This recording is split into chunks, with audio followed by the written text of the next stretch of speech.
nosebleed seats. This is Mystic Order of Arachnid Vigilance, member number 5706. Today we're going to continue with our most influential names in Central Illinois pro wrestling scene. Our guest today, Bloody Harker Dirge. Harker Dirge, merchandise, very important to Harker Dirge. I believe he's the only wrestler not associated with a major independent such as Chikara, ROH, Pro Wrestling, Gorilla, who has his own Champions of the Galaxy card. Very unique in that aspect to be an independent wrestler chosen for that. The shirts, always nice graphic designs. How important do you think it is to brand yourself with your merchandise and get that out there to the fans? Well, it's real important, not only to make a couple bucks, but to help the whole entertainment package, help people remember you and have something to hold on to physically, that they remember you for next time you're in town. For me, it's always been job one. Even when you don't have the money, you better find the money to invest and put into the pictures, t-shirts. I've been fortunate to have good people help me out with graphic design. I don't do any of that myself. But my new shirt's done by an artist called Steve Stanley, who used to do all graphic for the WCW t-shirts, so they had Wolfpack and all that stuff. I contacted him, had inmates and stuff, paid him permission on it. And it catches the eye. It's important. I think back to when I was a fan, they had all the toys were new. They not like you could get them everywhere now. They were new. And if I could get the toy of the wrestler, I'd be more interested in that wrestler watching him on TV. Well, let's think about that. If I was interested because I had the merchandise, if I give somebody something to hold on to, maybe they'd be interested in me too. But it's not just to be interested in me. I want them to be interested in the product of wrestling so they'll continue to come. So it's not just about building me, it's about building the entire show. I really like your merchandise in the fact that if I go to like a midnight showing of a horror movie and someone sees a Harker Dirge t-shirt, they're not going to necessarily associate with that with wrestling. And they're going to say, oh, what's that, Harker Dirge? Is that a movie? Is that this? Or is that that? And that gets them talking. Like the flyers. Yeah. Catches their attention, gives them something to talk about, a conversation piece. It's important. You got to be different. You got to dare to be different. And it takes courage to be different, too. But I would never discourage anybody who's different from being anything else, you know. Apparently there are rumors flying around about you being the Brood in the early days of the Attitude Era. I haven't heard these rumors, but would you want to address that? So, but I think what you're thinking about is the Kevin Thorne and the ECW thing. Yeah. And I just changed over to doing the Harker Dirge, and I had the people calling me the Vampire, and then ECW was going to be on the Sci-Fi Channel.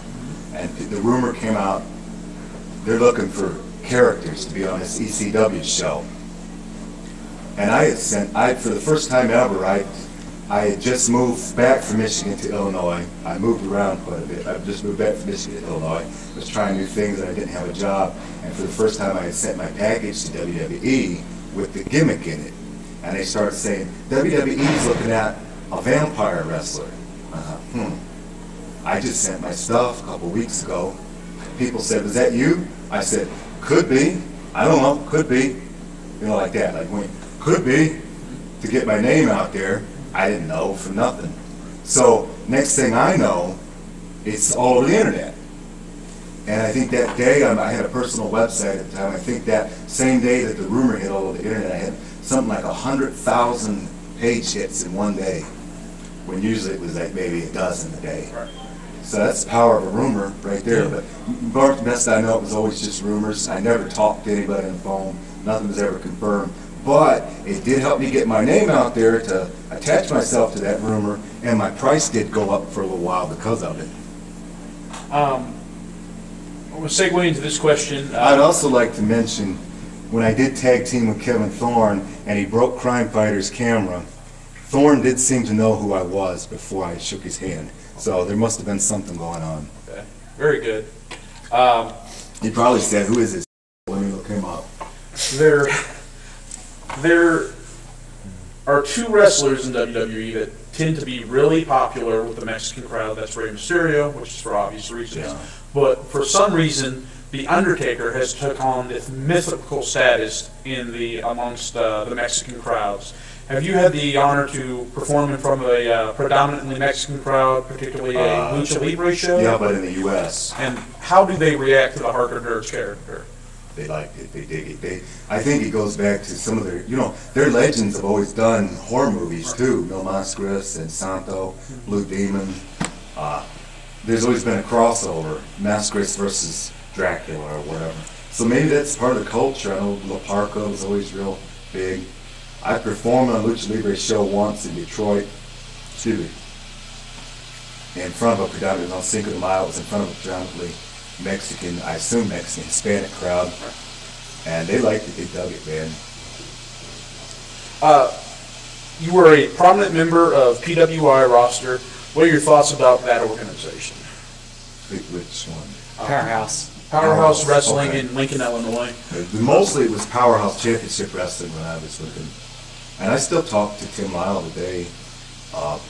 Tim quit the business several years ago, and he found out, when he quit the business, I had not talked to him in years because my beef was with his partner at the time. I don't need to say his name, but I'll tell you what, if I ever see him, he'll know who I am. He'll know how big my hand is and how much it fits across his face, as a matter of fact. But I get along with Tim. I had a beef with his partner. And Tim found out something, that when you don't have a ring in the middle of a gym anymore and something to offer people, wrestlers tend to disappear. And sometimes you make a few real friends out of the deal. Tim's a real guarded individual, and I know why. When you're a promoter, you get screwed over a lot. But I'd call him a friend, so I won't never say anything bad about Powerhouse. They had their ups and downs, but when they were hot, man, there was nothing hotter. They could run a street or high school and just pack the place. One of the bigger cards I was on, as a matter of fact, they must have had a couple thousand in there for the Road Warriors and Iron Sheik on the card. Iron Sheik was my manager that night, and that was one of the hotter cards that I've been on for Power. So when they were up, they were up. When they were down, it was like the rest of us when we're down. 18 people in a parking lot somewhere. Did you have the, before he passed away, were you able to perform with Botch on a show? No, that was after my days. Okay. I think I wrestled on cards with Botch a couple times at the Wizard World Comic conventions that we did maybe 5 years in a row, and Botch would come in because he's from Chicago. But Botch didn't start with Powerhouse until I left, which was when they started doing Lincoln. I only wrestled on one of those Lincoln shows, the first one that was there. After that, there was a falling out, and then they started running Lincoln almost exclusively, I think, and I wasn't involved in any of that. CM Punk describes wrestling at one of those Wizard World shows. Were you there? Were you there for that incident? I was there. I was running the locker room because the promoter had gone in the Tim. I think it was the same card. Tim bought himself a Darth Vader costume and was walking around the convention the day before, and he forgot to drink water and he dehydrated. So he had me running the locker room the next day. No, Tim was there on this one. So I was running the locker room, but he wasn't feeling well. It's hard. I've had 1,000 matches. I can't remember all of them. But I do remember that one because they came there and showed up, asked to be in the card. Tim said, "Should I let these guys on?" I said, "Yeah, you absolutely should. They're good wrestlers." And in the middle of the match, Tim comes to me. I'm in the back. He's watching the matches. He was ring announcer. He comes to me and he says, "What in the hell are they doing?" I said, "I don't know. What are you talking about?" He said, "They're doing a chorus line in the ring." We mean chorus line. I looked out, and they were doing all comedy spots and running wrestling drills. And I said, I don't know what to think about it. Tim was upset. He cussed them when they came through the door, and they cussed him back. And that's all I know about it. I don't know what CM Punk's saying. Basically, he describes the incident. It was he had a Friday and a Saturday show. Decided he wanted to wrestle there on a Sunday. You're right. They threw. They did like a powder thing, but they did like a ridiculous amount of powder where it filled the whole ring. They were doing midget spots, midget wrestling during the thing, and Tim Lyle did not feel too good about that. And we'll call CM Punk brash. That's probably an accurate way to describe him. So he had his own opinion. Here's my heat. Here's my heat that I'll get. Brash. Can I cuss on this? Yeah, go ahead. He'll edit it. I'll bleep it. From that show, I'd never met him before, but I knew his reputation, and I knew Cabana, and I liked Colt. from his reputation, he was still green in the business. I mean, he traveled and he put it into, won't take anything away from his hard work, but from day one, apparently, he already thought he was a superstar. And I met him and he looked at me kind of down his nose, and I thought, who is this? But I still told Tim, yeah, let him on. He rubbed me the wrong way, let him on. So yeah, brass should be a way to say it. He always knew. I said, but you know what I said that night? I said, it's guys like that make it in the business. He said, what do you mean? I said, you got to step on toes to get to the top. He's willing to do it. But I remember Tim said, what the hell was that? It was Tunes, brother. He says, Tunes is Jimmy Valiant. That was mockery of the business. Tim's old school. They were part of the new school, Chikara, but I think that probably led to the Chikara type mentality. So it was just a clash of generations. CM Punk actually hates Chikara because they've made fun of him in the past. That's what he was doing at the Wizard Convention. Yeah, so they made fun of him. They're the ones that put Necro Butcher. CP Monk, yes. Yeah. So yeah, I think even people who love CM Punk have a CM Punk story for meeting them every time you meet them. Gets bad reviews at the autograph signings and that, but if he's happy with his life, he's done something good for himself. Right, that's what I say. There is a feeling, particularly for my colleague Crime Fighter, that Powerhouse kind of looked down its nose at the other Central Illinois talent as being not as good. Yeah. They call them backyarders. So, and it's the same thing. It's a generation clash. Right. It's just he's old school, and you got in a certain way, and these guys weren't in the same way as him, so it's just a generational clash. Generational clash. He didn't speak ill of them as people. Right. Just he didn't like their style or the way they got in. Very good. The middle of your career, leaving Powerhouse, becoming a regular in Central Illinois, how did you first get involved with organizations like Great American Wrestling, who used to run in this building, we're wrestling today, Next Generation Wrestling, New Breed Wrestling Alliance, and the others? I just moved back to Rantoul, and the chief of police in Rantoul is a former wrestler. And he was running it, this was in the summer, he was running a show in Rantoul at the fitness center on a July 4th. And I contacted him, let him know I was in town, and I told him who trained me, and Chief's old school. So when I mentioned an old school name, it kicked down the door. He said, absolutely, I want you in the card. And I believe that night, TJ and his boys were, no, TJ was on the card as a manager, and his boys were in the stands. And afterward, they came and mentioned me about New Breed and booked me on a show for mmwa-sicw. It turned out to be a hell of a weird show. And from there, it just, one thing after the next, everything in life is a stepping stone, so you meet this guy, and the other. And even the ones that weren't necessarily old school, polished wrestling, were nice guys, neat guys to be around, so I enjoyed it. And the travel was perfect because I'm used to 6-hour drives, and to drive an hour, 2 hours to get to a show and be home at a decent time was great for me. Speaking of New Breed, I don't know what your full capacity there was as a trainer, mentor. What do you think your long-lasting effects on that talent pool as a mentor or a trainer have been? Would you consider yourself successful in that area? It's ring training, no. Okay. The ones that I trained from scratch are really good. Some of them already had habits because they had a lot of matches under the belts, and I couldn't break the habits. My long-lasting impact on New Breed and on the entire area in Central Illinois, I think I got them in wrestling gear. Yeah. They're not wearing baggy pants and tennis shoes anymore. They're wearing boots and tights. I found a distributor that I could put them onto, and if anybody needs wrestling gear, I'm not hard to find. I have a distributor who can make custom gear for you.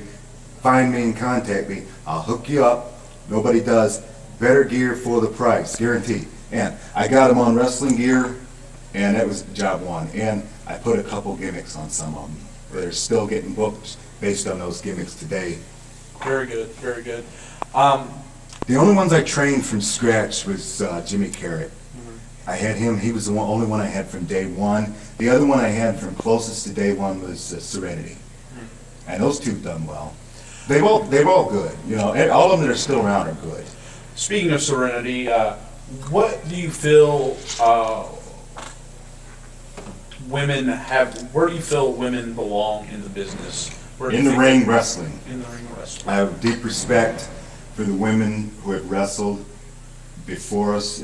Fabulous Moolah, who started and used to run the wrestling, but one of my favorites of all time was Sherry Martell, who I got a chance to meet. She was a really nice woman. My wife was always a fan growing up. She was a big fan of Sherry, and she would go to the cards from the time she was a little kid, dressed as Sherry.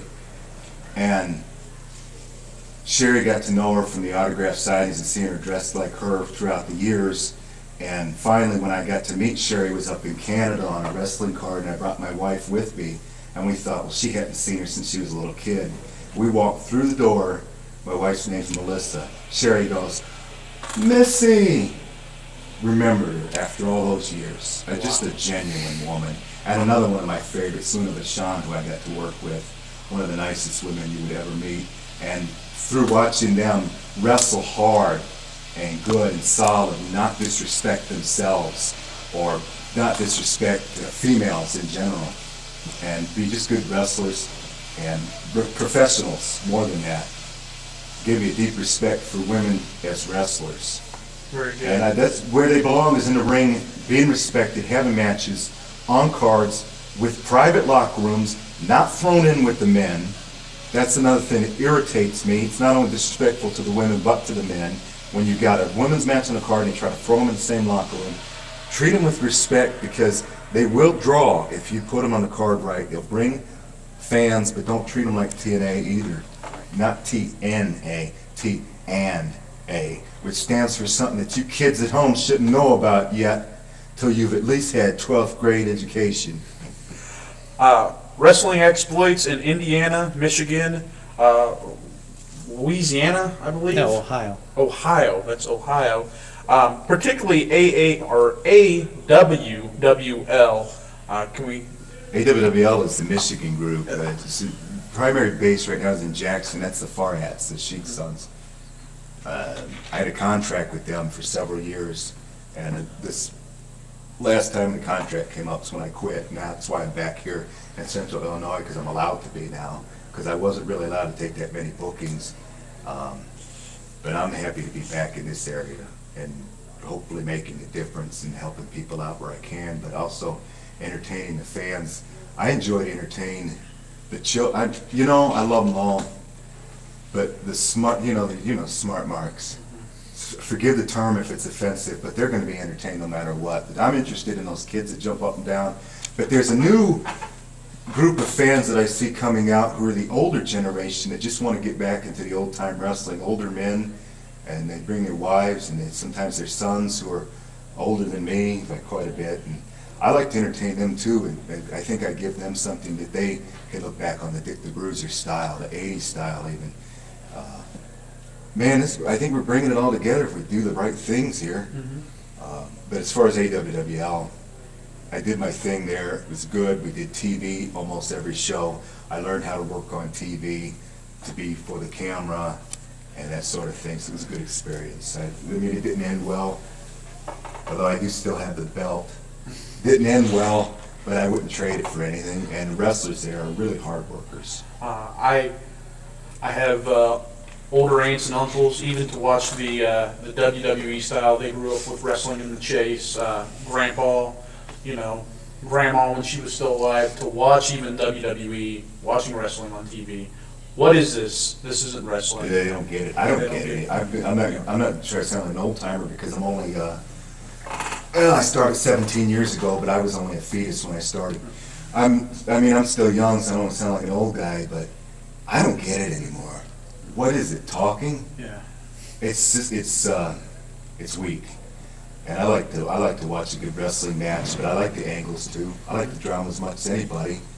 My favorite thing was the Superstation on TBS coming up, and they did it in the interview. My favorite style is Memphis.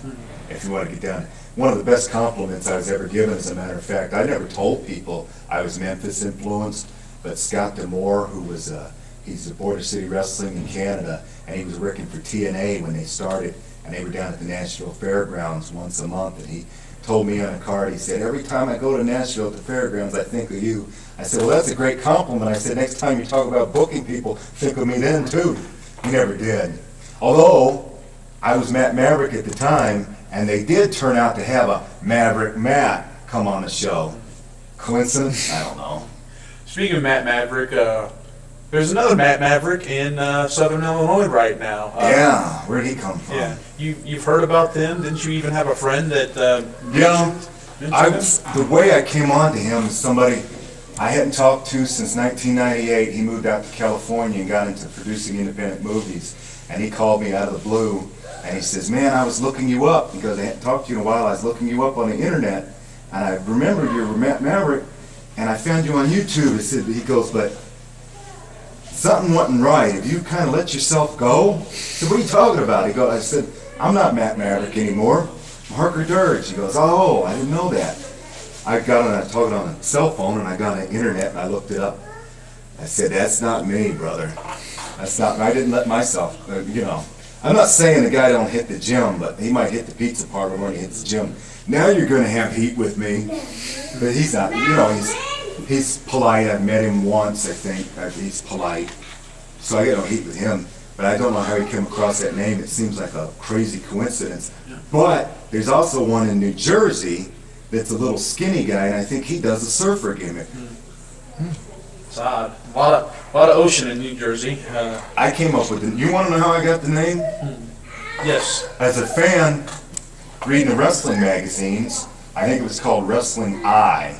It was one of the first smart magazines, but it really wasn't if you read it now. But they would say real names and stuff like that. And it had a picture of Wahoo McDaniel giving Magnum TA the chop, and it said, Veteran Matt, M-A-T, Maverick, Wahoo McDaniel. Matt Maverick. I'm going to take it. I stole it from a caption on a picture in a magazine, and now two other guys had the name. They didn't read that magazine. We actually recently interviewed Frank Cruda for our audio podcast, editor-in-chief, and we talked about a list that you were on this year. You've been on there 2 years. You were number 398 this year. Yeah. The Pro Wrestling Illustrated 500. Does that help you at all? Does that give you an ego boost at all? No. It's nice, and I like it, but at this point, I don't think the magazines have enough distribution to help anything. They give you a legitimacy, and you know it gives you a little bit of legitimacy because all the indie guys that aren't on the list talk about how stupid and made up the list is. Until they get on the list, and then they talk about how great the list is, and they want you to know what your number was. But it's hard to find that magazine now. Somebody mentioned it to me, and I wanted to read my write-up. So I look all the newsstands. You can't find it anymore. So I think the distribution is a little low, but it's neat because I came up as a kid reading the magazines. I think it's been 20 years they've done it? Yeah. 20 or 21 years that they've done the list, so I came up reading it as a small kid, and it's neat to be involved with something, although I would have liked to have been involved in it in the heyday, and I really would like to get my picture in there next to my name, but yeah. I think I have to have my photo published in one of the almanacs or something like that. Very cool, very cool. That helps more than just a name on a page. Yeah. If they have a face, they get attached to it. Okay. Well, we will certainly, if we talk to Frank Cruda again, encourage him. Okay. I don't know what we can do as fans, but no, you guys. I know he always talks about you guys. He says you're the ones he's trying to impress. You two specifically. Oh. Excellent. What you didn't know, that's how I got on the list. I called him personally. He said, well, you know those guys? Yup. He goes, you're good. Very cool. Future of Central Illinois Wrestling. 01, UWC, Green Wave. You see, I personally feel we're thriving right now. We've got a lot of, people on that PWI list, which means something to me as a fan. I'm a fan through and through. Yeah. Do you think Central Illinois has a strong future? Is it just too hard to tell? Is it year by year? It's in cycles. It comes and goes. People always say cycles like a generic answer. But it is, because now it's about where, it's looking like it's about where it was 6 years ago as far as the locals. But I really see such an opportunity for a territory in this area that nobody catches on to. And I'm not going to spend my money to do it. But I just don't think there's an investor with the vision right now. Everybody is happy with their subsection. I've got Maroa, I have Georgetown, I have this town.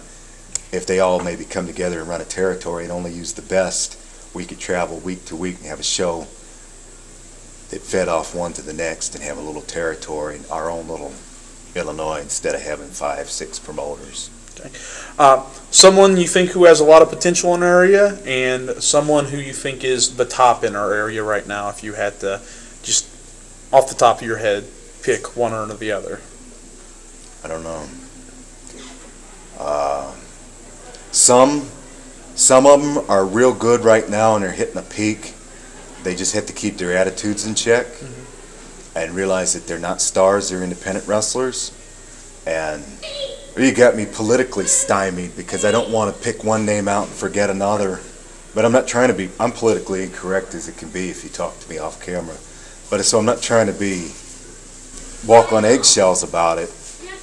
Matt Cage is good. And I'll tell you what impressed me about him is his visual appearance has improved. Yeah. His last time I hadn't seen him in months, maybe a year. And his arms were bigger. He's been hitting the gym. He's working on his presentation. If he can keep everything in line, professional, and going the way he's doing, he could get his name out there.